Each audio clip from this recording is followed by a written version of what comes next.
일명 탕자의 비유로 알려진 오늘 본문의 말씀은 기독교인이라 그러면은 대부분 다 잘 아는 그런 내용입니다.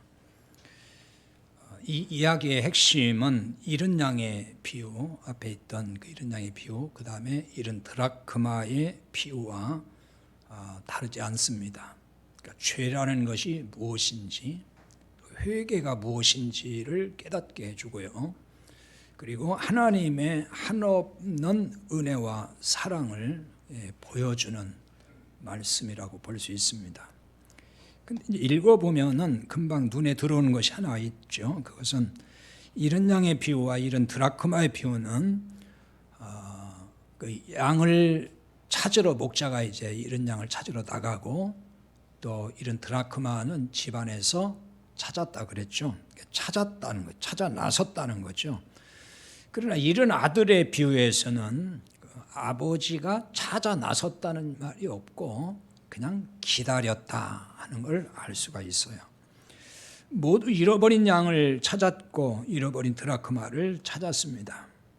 하지만 왜 잃어버렸는지에 대한 그 이유는 구체적으로 설명하지는 않고 있습니다. 다만 잃은 양의 비유와 잃은 드라크마의 비유 그 끝에 가서는 항상 이와 같이 죄인 하나가 회개하면이라는 말을 하는데 바로 이 표현을 보면은 잃어버린 양과 잃은 드라크마의 존재가 하나님을 떠난 자이다 하는 것을 알 수 있는 것입니다. 이것을 좀 더 구체적으로 표현하는 것이 이제 세 번째 비유, 잃은 아들의 비유, 오늘 읽은 말씀인 것입니다. 잃은 아들의 비유에서는 이 점에서 떠난 이유를 좀 더 분명하게 보여준다고 할 수 있어요. 아버지의 재산 중에서 받을 분깃을 미리 달라고 했지 않아요? 그리고 이제 받은 재물을 다 가지고 먼 나라로 떠났다 하는 데서 이런 점을 짐작할 수가 있습니다. 그런데 먼 나라에 가서 어떤 삶을 살았습니까? 13절을 통해서 보면은 좀 알 수 있죠. 13절에 보면은 그 며칠이 안 돼요. 둘째 아들이 재물을 다 모아가지고 먼 나라에 가 거기서 허랑방탕하여 그 재산을 낭비하더니라고 되어 있습니다. 여기서 우리가 좀 잘 생각을 해야 될 점이 처음부터 이 둘째 아들이 방탕한 생활을 하려고 아버지를 떠났을까? 나는 이제 방탕하게 좀 살아보자. 이렇게 떠났느냐는 거예요. 또 아버지에게 아버지 내가 좀 방탕한 생활을 하고 싶으니까 나한테 돌아올 분깃을 좀 주십시오. 재산을 좀 주십시오. 이렇게 말했을까? 그러지는 않았을 거라는 거죠. 자기 나름대로 인생의 계획을 세우고 성공해서 돌아오겠노라고 했을 거예요. 사람들은 모두 다 성공하고 살고 싶어 하지 실패하고 바닥에 추락된 어떤 그런 인생을 살고 싶은 사람은 아무도 없습니다. 나름대로 선한 뜻을 품고 잘 살아보겠다고 하는 어떤 포부를 가지고 사는 것이 사람이에요. 그 인생이죠. 그러니까 아버지를 떠난 둘째 아들이 바로 그런 사람이 아니었을까요? 그러니까 이 비유에서 하나님을 떠난 인간이라는 것이 바로 둘째 아들과 같다라고 사실은 가르치는 거예요. 그러니까 구원받기 이전에 하나님을 떠난 인생이 어떤 존재냐? 여기 나오는 이 둘째 아들과 같다는 거죠. 하나님을 떠난 존재의 자화상이라고 할 수 있다는 것입니다. 아버지를 떠나 사는 둘째 아들은 기대 이하의 삶을 살았습니다. 자신의 기대와는 전혀 다른 최악의 삶을 살았죠. 재산을 낭비한 후에 어떤 일이 생겼어요? 그날에 큰 흉년이 들었다 그랬어요. 바로 이 문제 때문에 바닥으로 그냥 추락해버렸어요. 아버지에게서 받은 그 재산을 다 잃었습니다. 다 없애버렸어요. 그리고 오늘날로 말하면은 노숙자 신세가 됐어요. 오갈 데 없는 신세가 된 거죠. 그래서 그 나라 백성 중 한 사람에게 붙여 살았다라고 15절에 나와 있죠. 근데 거기 붙여 살았다 하는 이 단어는 결합했다는 뜻이에요. 이 뜻이 혹은 달라붙었다 이런 뜻을 가지고 있습니다. 그러니까 이 뜻으로 그냥 보면은 어떻게 하든지 살아보려고 애를 썼다 이렇게 볼 수 있죠. 원래 이 말은 그 남녀의 결혼, 남녀가 결합했을 때에 쓰는 용어이기도 합니다. 주로 그런 데 많이 쓰는 단어입니다. 붙여 살았다는 이 말이. 따라서 어떤 사람에게 붙여 살았다고 하는 것은 어떤 사람과 뭐 결혼했다라기보다는 마치 결혼해서 살듯이 했다. 그러니까 한번 좀 살아보려고 열심히 살아보려고 했다는 거죠. 그 상황에서 발버둥을 친 거예요. 하지만 어떻게 됐어요? 기대가 다 무너지고 기대 이하의 바닥 생활을 그냥 했어요. 붙여 살게 해준 그 사람이 들로 보내서 돼지를 치게 했다고 했어요. 심지어는 돼지가 먹는 쥐염열매로 배를 채우고자 했다. 그러니까 음식을 뭘 먹는 게 아니라 배가 고프니까 일단 배를 채워야 되는데 그나마 그것도 주는 사람이 없다. 그 정도로 기근에 흉년에 어려웠다는 얘기죠. 둘째 아들은 아버지를 떠날 때에 이렇게 살 것이라고는 아마 상상도 못했을 거예요. 아버지가 없는 다른 세상에서 자기 나름대로 이루고 싶은 어떤 기대를 가지고 떠났을 거예요. 그런데 전혀 기대했던 삶이 아니고 기대 이하의 인생으로 완전히 전락됐다 그 얘기죠. 하나님을 떠나 사는 인생이 이렇다는 얘기예요. 근데 여기서 좀 더 이 부분을 좀 깊이 들여다보고 이해를 해야 됩니다. 그러니까 단순히 세상에서 하나님을 떠났기 때문에 성공을 못한다 그 말을 하는 게 아니에요. 지금 그 얘기를 지금 하려고 하는 게 아닙니다. 혹은 하나님을 떠난 사람들은 하나님을 떠나 사는 사람들은 다 어느 날 그냥 폭망하게 되고 거지가 될 수밖에 없다. 뭐 그런 얘기를 하는 게 아닙니다. 자, 왜냐하면은 하나님을 떠나 사는 사람들 중에는 세상에서 성공하고 각광받는 사람들이 많이 있어요, 없어요? 많이 있습니다. 하나님을 떠나 살아요. 하나님 없다고도 해요, 심지어. 그런데 부자가 되어 사는 사람도 많고 세상에서 명성을 얻는 사람도 많고 그야말로 출세하는 사람 많단 말이에요. 이런 사람 얼마나 많습니까? 무수히 많은 사람들이 하나님 없이도 이렇게 세상에서 살고 있는 거예요. 그게 현실이에요. 자, 그렇다면 진정으로 기대 이하의 삶이라는 것을 어떻게 봐야 할까 하는 부분입니다. 이것은 이 세상에서 뭐 성공했냐 실패했냐 얼마나 뭐 출세했냐 못했냐 뭐 망했느냐 뭐 뭘 잘 됐느냐 이런 관점이 아니고 죄라는 관점에서 봐야 된다는 거예요. 하나님을 떠난 것이 죄입니다. 그거 알려주는 거예요. 그래서 죄 중에 살게 된다는 거죠. 하나님을 떠난 인간은 결코 자기 스스로 죄 문제를 해결할 수 없다는 거예요. 그거 보여주는 것입니다. 둘째 아들은 아버지의 기대에 부응하는 아들이 되고 싶었을 거예요. 받은 재산을 가지고 뭔가를 이룩해서 인정받고 싶지 않았겠어요? 아버지를 떠날 때는 그런 마음으로 떠났을 거예요. 그런데 결과는 어떻게 됐죠? 허랑방탕하게 생활했다고 나와 있어요. 그러면 처음부터 허랑방탕하게 살고자 했을까요? 아버지 기대에 어긋나지 않게 반듯하게 살고 싶었을 겁니다. 하지만 세상은 그를 그냥 두지 않았다는 거예요. 내버려 두지 않았다는 거예요. 수많은 달콤한 유혹이 그에게 다가왔어요. 그러니까 방탕하게 살았다는 것이 바로 이런 부분들을 증명하고 있는 거예요. 그러니까 유혹을 이기지 못하고 방탕한 길로 접어들었습니다. 선하게 살고자 했지만은 도리어 악을 행하고 깊은 죄의 수렁으로 점점 빠져들었다는 거죠. 여기서 방탕하다는 의미를 또 이제 잘 이해할 필요가 있습니다. 통상적으로 우리가 통념적으로 방탕하다 하면 어떻게 이해를 하고 있습니까? 주색 잡기에 빠져서 행실이 좋지 못한 사람을 방탕한 사람 이렇게 얘기를 해요. 사전적으로도 그렇게 뜻을 풀이하고 있어요. 자, 그러면 이 부분도 하나님을 떠난 사람들은 그럼 다 방탕하게 사는가? 그런가요? 그렇지 않아요. 하나님을 떠나 살아도 대부분의 사람들은 방탕하게 살지 않습니다.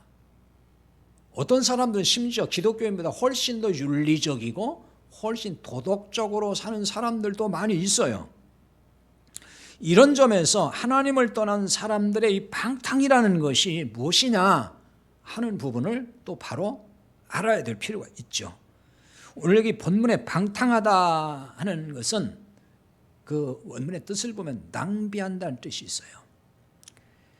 낭비하는 삶이 방탕이다. 이렇게 이해를 하면 돼요. 그러면 낭비하는 삶이 뭘까? 아니, 낭비하는 삶이 방탕과 무슨 상관이 있는가? 하나님을 떠나 사는 것이 인생을 낭비하는 거라는 거예요. 하나님을 떠난 삶은 헛된 삶이기 때문인 겁니다. 성경은 하나님을 떠난 인생은 헛되다고 말씀을 하는 거예요. 그러니까 헛되게 사니까 그건 낭비하는 생이 되는 거예요. 세상에서 아무리 잘 되고 출세하고 성공하고 부자가 되고 명성을 얻고 그랬다 할지라도 하나님을 떠난 삶이라면은 그것은 다 헛된 거라는 거예요. 헛된 삶이다. 그러니까 낭비적 인생을 살았다 이렇게 말을 하는 겁니다. 그러면 왜 헛된 삶이라고 할 수가 있을까요? 돌아온 아들에게 그 형 맏아들이 이렇게 비난을 해요. 그 30절에 나와 있죠. 아버지의 살림을 창녀들과 함께 삼켜버린 이 아들이 돌아오매 이를 위하여 살진 송아지를 잡으셨나이다. 지금 자기 아버지에게 항의하는 거예요. 아버지에게 지금 화가 나서 막 따지는 거예요. 그 얘기 끝에 나온 말이 여기 아버지 살림을 창녀들과 함께 삼켜버린 이 아들이라 그랬어요. 자기 동생에 대해서 그렇게 표현을 합니다. 맏아들의 이런 태도와 이런 말은 옳진 않아요. 그러나 아버지의 살림을 창녀들과 함께 삼켜버린 아들이라고 하는 이 말은 이 말 자체는 틀리지 않은 거예요. 그러니까 앞에서 방탕한 생활을 했다 그랬죠. 그것과 다 맥을 같이 하는 말인 것입니다. 여기 창녀들과 함께라고 했어요. 창녀는 매춘부, 오늘날 우리 매춘부라 그러죠. 그런 뜻입니다. 근데 이게 성경에서는 비유적으로 쓸 때가 많아요. 문자 그대로 그냥 몸 파는 여성이지만은 비유적으로도 많이 씁니다. 그 비유적으로 바벨론을 의미할 때가 있습니다. 그게 계시록 17장에 나와요. 계시록 17장에 보면은 거기는 이제 음녀라고 번역되어 있는데 그 음녀라는 이 단어와 여기 창녀라는 단어와 같은 단어입니다. 같은 말을 하는 거예요. 근데 계시록 17장에서 이 음녀를 바벨론이라고 말합니다. 바벨론이다. 계시록의 바벨론은 당시 하나님을 대적하는 로마 제국을 상징적으로 말을 하는 거예요. 로마 제국을 지칭하는 거예요, 사실상. 하나님을 대신하는 세상의 어떤 권세, 또 어떤 번영, 이런 걸 또 상징하기도 해요. 이게 바벨론입니다. 소위 바벨탑 쌓는다 그러죠. 사탄의 세력, 이 세상 영광을 상징하는 말이기도 합니다.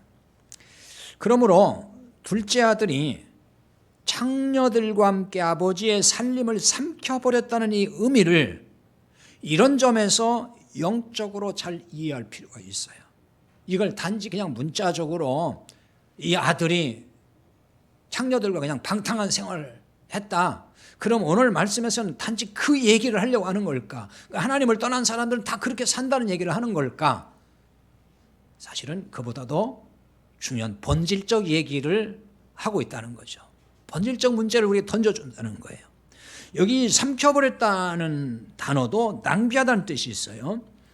창녀로 비유되는 바로 바벨론, 이게 이제 우상이에요.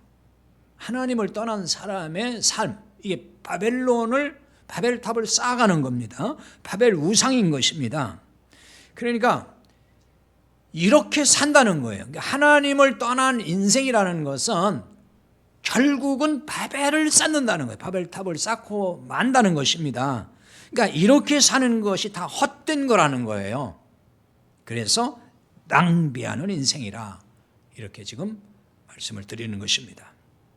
그리고 그 나라 백성 중 한 사람에게 붙여 살았다 그랬습니다. 여기 이제 붙여 살다 이 말은 아까 설명을 했죠. 이것은 결합하다. 그러니까 남녀의 어떤 결혼 관계를 말할 때 쓰는 단어다 그랬습니다. 여기 둘째 아들은 지금 이방인입니까? 유대인입니까? 유대인입니다. 유대인의 어떤 가정을 배경으로 해서 이 비유를 지금 말씀하는 거예요. 때문에 유대인이 이방인과 그러면 연합할 수 있어요? 유대인은 이방인과 하나가 될 수 없습니다. 연합해서 안 됩니다. 그러니까 만약에 유대인이 이방인과 연합이 되면은 이거는 뭐죠? 율법을 어긴 거예요. 율법을 범한 것입니다. 유대인은 이방인과 절대로 하나가 될 수가 없어요. 함께해서 안 됩니다. 자, 게다가 들로 나가서 뭘 쳤어요? 돼지를 쳤다 그랬죠. 돼지를 쳤다. 이 돼지를 쳤다고 하는 것이 뭘까요? 레위기 11장 7절에 보면은 율법에 돼지는 부정한 동물로 분류를 해놔서 돼지를 치거나 돼지고기를 먹거나 이거 만지면 안 되는 거예요. 그러니까 이 말은 뭐냐? 돼지를 쳤다 하는 얘기는 율법을 어겼다는 얘기를 하는 거예요. 유대인이면서 율법대로 살지 못하고 결국 율법을 어겼다. 자, 이방인과 연합했다는 것도 마찬가지 얘기를 하는 거예요. 율법을 어겼다는 것입니다. 둘째 아들이 이 사실을 모를 리가 없어요. 그러나 목숨을 유지하기 위해서 이방인과 연합을 해야 됐고 또 돼지를 쳐야 됐고 돼지가 먹는 열매라도 먹으려고 했던 것입니다. 그러니까 이거 뭘 말해주는 걸까요? 여기서 우리에게 던져주는 메시지가 뭘까요? 하나님을 떠난 인간은 스스로 의롭게 될 수 없다는 얘기를 하는 거예요. 절대로 의로워질 수 없다는 거예요. 그냥 세상 속에 나가서 하나님 떠나 사는 사람 아무리 내가 착하게 살아보려고 해도 착해질 수 없다는 거예요. 하나님의 법을 어길 수밖에 없고 죄를 지을 수밖에 없다. 죄에서 자유할 수도 없고 죄의 종노릇 할 수밖에 없다는 것을 가르쳐 주는 거예요. 이것이 바로 하나님을 떠난 자들의 기대 이하의 삶이라는 것입니다. 율법을 지킬 능력이 없습니다. 다시 말하면 자기 의로 스스로 구원에 이를 수 없다는 것입니다. 둘째 아들은 아버지를 떠나 살면서 그야말로 이제 개고생을 합니다. 개고생을 하면서 떠나온 아버지를 생각하기 시작을 하죠. 여기서부터 반전이 시작됩니다. 기대 이하의 삶에서 기대 이상의 삶으로 전환되는 반전이 일어난다는 점이에요. 아버지에게는 양식이 풍족한 품꾼이 많다는 것이 막 생각나는 거예요. 우리 집에는 일꾼들도 배고프지 않고 배부르게 먹고서 일하고 있는데 나는 지금 뭐냐 그거죠. 아버지 떠나가지고 이게 이제 굶어 죽을 판인 거예요. 이제 이래다가는 뭐 그냥 굶어서 그냥 죽게 됐구나. 돼지가 먹는 쥐엄 열매조차도 주는 이가 없어서 먹을 게 없으니 이제 나 죽는다는 생각이 이제 든 것이 그런 위기감을 느낀 거죠. 그래서 내가 그냥 아버지에게로 돌아갈 수밖에 없다. 돌아가야 된다라고 생각을 바꿨습니다. 자신이 비로소 아버지를 떠나온 게 잘못됐고, 즉 그 말은 이게 죄라는 걸 알았다는 거예요. 아버지를 떠나서 산 것이 죄라는 걸 알았다는 거예요. 때문에 아버지께 돌아가서 내가 아버지께 죄를 지었다라고 고백을 하겠다라고 얘기를 하죠. 그리고 아들이 아니라 이제는 품꾼의 하나로 받아달라고 내가 해야 되겠다. 내가 무슨 염치로 아들 대접을 받을 수 있겠느냐. 나는 이제 아들도 아니고 그저 품꾼으로만 살게 해줘도 난 좋겠다. 이 생각을 가졌다는 거예요. 둘째 아들은 머물던 그 땅을 떠나서 아버지께로 돌아갔어요. 그 20절에 보면은 이에 일어나서 아버지께로 돌아가니라 그랬어요. 여러분 이게 바로 뭐냐면요, 회개라는 것입니다. 이걸 회개라고 하는 거예요. 아버지를 떠났던 곳, 그곳에서 아버지께로 돌아가는 거예요. 이게 회개입니다. 이 아들이 이제 아버지께로 아버지의 집으로 지금 가고 있어요. 집 가까이 갔습니다. 아직 멀리 보이는 그 집을 향해서 한 걸음 한 걸음 다가가고 있습니다. 근데 놀라운 것은 아버지가 멀리서 오는 그 아들을 알아봤다는 거예요. 얼품에 멀리는 이건 굉장히 멀다는 거예요. 멀리서 오는 아들을 알아봤어요. 그리고 보고서 달려갔습니다. 뭘 말하는 거죠?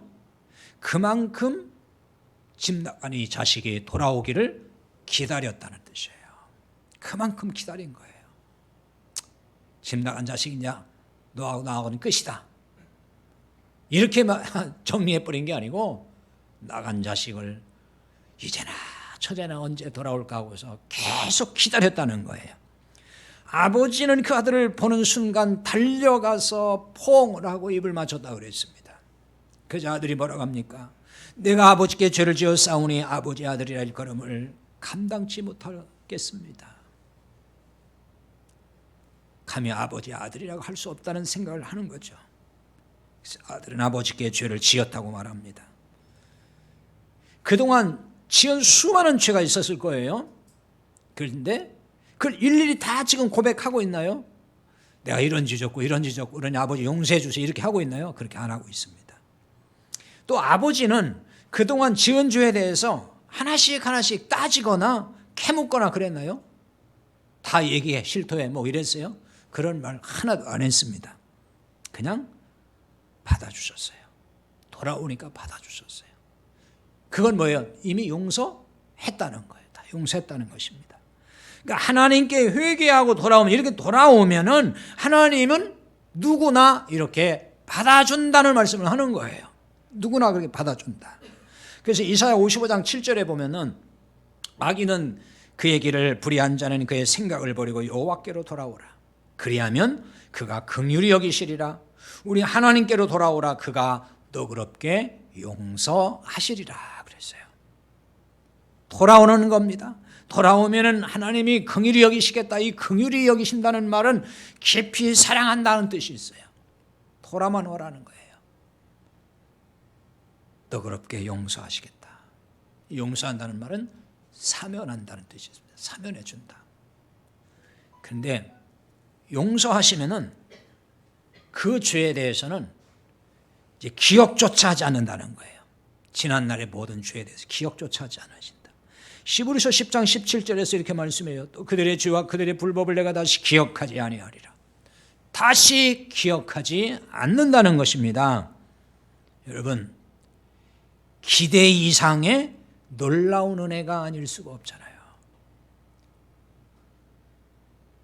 그냥 용서하고 받아주신 것도 이게 얼마나 놀라운 거예요. 근데 기억도 안 해요. 이미 다 사면해 주셨어요. 사람들은요, 용서했다고 하면서도 한 번씩 또 기분 나쁘면은 너 옛날에 그랬잖아 이러면서 한 번씩 들춰내잖아요. 잘못한 거, 실수한 거. 그러면서 또 그러냐 이렇게 이제 핀잔을 주기도 하고 그러는데 하나님은 기억도 안 한다는 거예요. 아버지는 그 아들을 위해서 종들에게 제일 좋은 옷을 입히라고 그랬습니다. 손에 가락지를 끼우고 발에 또 신을 신기라고 했어요. 그리고 살찐 송아지를 잡아서 먹고 즐기자 잔치를 벌였습니다. 아버지는 돌아온 아들에게 기대 이상의 놀라운 은혜를 베풀었어요. 자, 아들은 품꾼의 하나로 받아만 주셔도 감지덕지 하겠다는 마음으로 사실 온 거예요. 뭐 아들 대접받고 싶은 마음 없었어요. 하지만 여전히 아버지가 아들로서 대우를 하시면서 큰 잔치까지 열어주셨습니다. 기대 이상의 놀라운 은혜가 아닐 수가 없죠. 아버지를 떠나 죄짓고 돌아온 아들입니다. 잘한 게 뭐가 있습니까? 온갖 나쁜 짓 다 하고 다녔습니다. 그럼에도 아버지는 그를 다 용서하시고 받아주시고 크게 환대하며 즐거워하신다는 거예요. 자, 그러나 이 둘째 아들은 이때 어떤 마음이었을까요? 여러분 같으면 이때 어떤 마음을 갖겠습니까? 여러분 같으면 감사와 감동을 넘어서 황송한 나머지 아마 몸둘 바를 몰랐을 거예요. 그렇잖아요. 차라리 그냥 귓새다리고 때리면서 이놈의 자식 어떻게 나가서 이렇게 하고 돌아오는 거야. 차라리 그게 더 나을지도 몰라요. 그런데 지난 날에 대해서 얘기하지도 않고 탓하지도 않고 기뻐하고 좋아하면서 잔치를 열어주고 자기를 정말 엄청난 대접을 하니까 이게 뭐 그냥 감사한 정도가 아니잖아요. 그리고 그 이후로 모든 것이 다 감사했을 거예요. 아버지에게 뭐 불평할 게 있어요? 그 뒤로 그냥 다 감사한 거지. 여러분, 이것이 구원받은 성도의 삶이라는 거예요.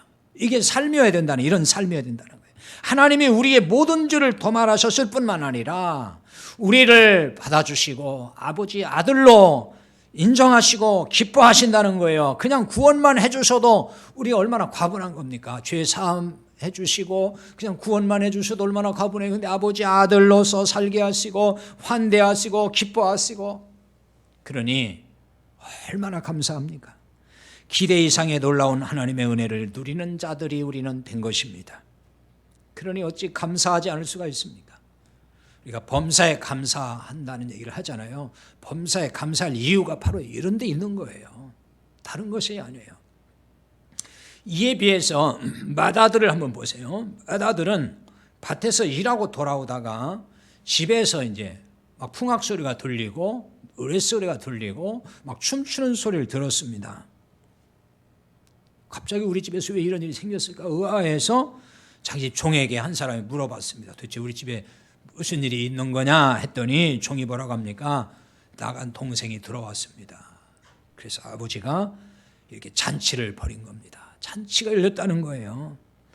그러니까 맏아들은 기가 막힌 거예요. 이 큰아들은 아니 이놈이 뭘 잘했다고 들어왔다는 것에 대해서 이렇게 잔치까지 하는가. 그래서 이 아들이 아버지에게 분개했어요. 분을 냈다 그래서 분개했다는 말이에요. 하도 화가 나가지고 나 집에 안 들어간다 그랬어요. 아버지가 안 간다는 거예요. 그 아버지 귀에 들어가세요. 안 들어오겠다는 거예요. 집에 성질이 나가지고 지금. 그래서 아버지가 나와서 권했다고 합니다. 28절에 권했다고 했는데 여기 권하다는 말은 뭐 몇 가지 뜻이 있어요. 이제 훈계하다는 뜻도 있고 애원하다는 뜻이 있어요. 근데 오늘 이 본문의 흐름으로 보면은 훈계보다는 애원했다는 것으로 보여요. 애원했다. 이게 하나님 아버지의 마음이에요. 애원해서라도 돌이키게 하려고 한다는 거죠. 왜 부모가 자식이 말을 안 들어요. 정말 그때 애원하는 부모들 많아요. 자식한테 필자네 내가 너한테 핀다. 제발 좀 이렇게 하라.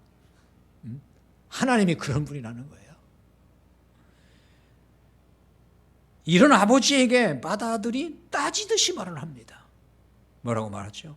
내가 여러의 아버지를 섬겨 명을 어김이 없거늘 내게는 염소 새끼라도 주어서 나와 내 벗으로 즐기게 하신 일이 없나니. 무슨 말이에요? 내가 지금까지 아버지를 섬기지 않았습니까? 명을 어긴 적도 없이 그냥 아버지 시키는 대로 다 했습니다. 그런데 나한테는 무슨 염소 새끼라도 한 마리 주고 야 친구들 불러가지고 한번 좀 회식이라도 해라 뭐 이렇게 한 적이 있습니까? 그런데 이 동생이 뭘 잘했다고 이 동생을 위해서 이렇게 성대한 잔치까지 하는 겁니까? 지금 이 아들이 큰아들이 막 화가 난 거예요. 근데 여기서 맏아들이 한 이야기를 좀 주의 깊게 잘 볼 필요가 있어요. 아버지를 섬겼다고 했죠. 이 섬겼다는 단어는요, 이게 종이 됐다는 뜻이에요. 종로로 됐다는 뜻입니다. 이 말은 뭐냐면은 아버지의 종으로 살았다. 그 얘기인 거예요. 나는 아버지의 종같이 살았습니다. 종으로 살았다는 거예요. 명을 어김이 없거늘 이거는 종이 주인의 명령을 수행하듯이 했다 그런 얘기예요. 종은 주인의 명령을 어길 수 있을까요? 절대로 어기면 안 됩니다. 그러니까 지킵니다. 근데 아들은 아버지 명령을 어깁니까? 안 어깁니까? 한 번씩? 아들은 어길 수 있어요. 어기기도 합니다. 종은 못 어겨요. 그러니까 이 말은 뭐냐면은 이 아들이 아버지와 아들의 관계로 살지 아니했다는 걸 보여주는 거예요. 아버지는 아버지인데 아버지와 아들의 관계가 아니었다는 거예요. 다시 말하면은 아버지의 일을 열심히 했어요. 명령대로 다 하면서도 감사와 기쁨으로 하지 아니했다는 걸 보여주는 거예요. 종이라는 관계에서 의무와 책임감에서 했기 때문에 그런 거예요. 명을 어기지 아니했다는 것이 바로 이런 것을 지금 증거해 주는 겁니다. 맏아들은 아버지와 사랑의 관계가 아닌 율법적 관계로 살았다 하는 걸 보여주는 거예요. 이게 맏아들이었다는 거죠. 그래서 여기서 이 맏아들은 지금 사실상 누구를 말하는 거냐면은 바리새인과 서기관들을 말하는 겁니다. 처음 이 말씀 15장에 들어와서 15장 말씀을 설교할 때에 이 세 비유는 서기관과 바리새인, 서기관들을 향해서 하는 말씀이라 그랬어요. 그러니까 지금 이 맏아들이 누구와 같으냐면은 바로 서기관 바리새인들과 같다는 거예요. 바꿔 말하면은 집안에서 잃어버린 드라크마 같은 존재라는 거죠. 지난주에 이제 이런 드라크마는 집안에 있었다 그랬죠.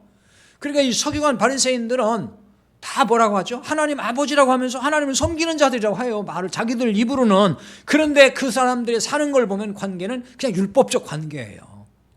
하나님과 아버지와 하나님 아버지와의 관계, 그냥 사랑의 관계 속에 사는 게 아니고 율법적 관계에서 살고 있다는 거예요. 이 사람들은 여전히 잃어버린 영혼이기 때문에 찾아야 될 대상이라는 거죠. 근데 오늘날 교회 안에도 이 맏아들 같은 이런 교인들이 있다는 거예요. 하나님을 아버지라고 불러요, 다. 그런데 하는 걸 보면은 율법적 관계에서 그냥 신앙생활을 하고 있어요. 그게 맏아들이라는 거예요. 하나님을 아버지라고 하면서도 소위 노예적 관계, 이게 율법적 관계예요. 노예적 관계라는 게 거기에 머물러 있다는 것입니다. 그러니까 엄청난 은혜를 사실은 누리면서도 은혜로 여기질 않아요. 그래서 맏아들에게 아버지가 뭐라고 하죠? 예, 너는 항상 나와 함께 있으니 내 것이 다 내 것이로되 그래요. 내 것이 다 내 것이다. 아버지의 것을 다 누리고 산다는 얘기예요, 지금. 그런데 이걸 모르고 있다는 거죠. 다르게 말하면은 은혜를 모른다 그 말이에요. 그러니까 아버지의 명령대로 열심히 일했다고 지금 말하고 있어요. 지금 뭐 하는 거예요? 세리 바리새인과 서기관들이 이렇게 얘기를 해요, 항상. 하나님 앞에 내가 이렇게 살았다, 뭘 잘했다, 자꾸 이 얘기한단 말이에요. 이게 자기 공로와 자기 의의를 드러낸다는 얘기를 지금 하는 거예요. 내가 아버지 명대로 이렇게 열심히 일했다 하는 얘기는 자기 의의를 드러내고 있다는 걸 보여주는 거예요. 이게 그 시대의 바리새인들이라는 거죠. 하나님 앞에 감사해서, 즉 은혜가 감사해서 일을 하면은 그러면 이걸 드러내서 자랑할 수 있어요, 없어요? 자랑할 수 없어요. 이게 의의가 될 수 없어요. 절대로 이것이 자기 공로가 될 수가 없어요. 왜? 하나님의 은혜로 내가 살고 있고 그 은혜 안에서 내가 살고 있어요. 그 은혜 반응해서 하나님 앞에 할 일을 하고 있다 그러면은 그건 절대 공로가 아닌 거예요. 그것도 그냥 은혜일 뿐이에요. 이건 자랑거리가 될 수 없는 거예요. 근데 이 아들은 지금 은혜를 모르니까 자기가 한 게 다 지금 공로가 된 거예요. 의의가 된 것입니다. 이 맏아들도 기대 이상의 은혜를 받고 사는 존재예요, 사실은. 그런데 이를 모르고 있어요. 깨닫지 못하고 있어요. 그러다 보니까 아버지의 마음을 헤아릴 줄도 모르고 감사를 못하고 있어요. 마음에 은혜가 없다는 얘기예요. 율법적 의식과 율법적 신앙 구조를 가지고 있기 때문에 은혜가 없어요. 그러니까 지금 동생이 왔지만 환영이 아니에요. 비난이고 욕하는 것이고 저런 놈을 어떻게 대접을 해줘야 되냐 이런 거란 말이에요. 무서운 얘기를 하는 거예요. 그게 바로 율법적 신앙의 특징인 거예요. 율법이 안에 가득해요. 율법적으로 나는 의롭지만 저놈은 나쁘다. 정죄하고 이렇게 산다는 것입니다. 하나님의 은혜를 알면은 어떤 마음이 들까요? 은혜로운 마음이 되는 거예요. 왜? 하나님의 은혜가 내 안에 임했어요. 그 은혜가 내 마음에 임했으니까 은혜로운 마음이 되는 건 당연한 거예요. 그게 하나님의 마음인 거예요. 주님의 마음을 그래서 품게 된다는 것입니다. 근데 이 마음이 있으면은, 자, 맏아들이 동생에 대해서 은혜로운 마음을 가질 수 있어요. 가져야 되는 거예요. 근데 이 맏아들은 그 마음이 없는 거란 말이에요. 아버지의 그 은혜로운 마음이 없어요. 그러니까 동생을 배척하고 비난하고 정죄하고 이러는 거란 말이에요. 은혜로운 마음을 가지면은 아버지처럼 동생을 환영해야 됩니다. 환영해야 되는 거예요. 그게 은혜로운 마음인 것입니다. 여러분은 기대 이상의 놀라운 하나님의 은혜로 살고 있다고 생각하십니까? 우리가 자격 없음에도 불구하고 죄 사함 받았다고 하는 이 사실, 그래서 하나님의 자녀가 됐다는 이 사실만도 사실은 과분한 은혜예요. 사실 알고 보면은 지금껏 하나님의 은혜 가운데도 살고 있잖아요. 자, 그렇다면은 그 은혜로 살고 있다고 믿어지면은 누구에게나 은혜로운 마음으로 대해야 되는 거죠. 누구에게나 은혜로운 마음으로 상대를 해줘야 돼요.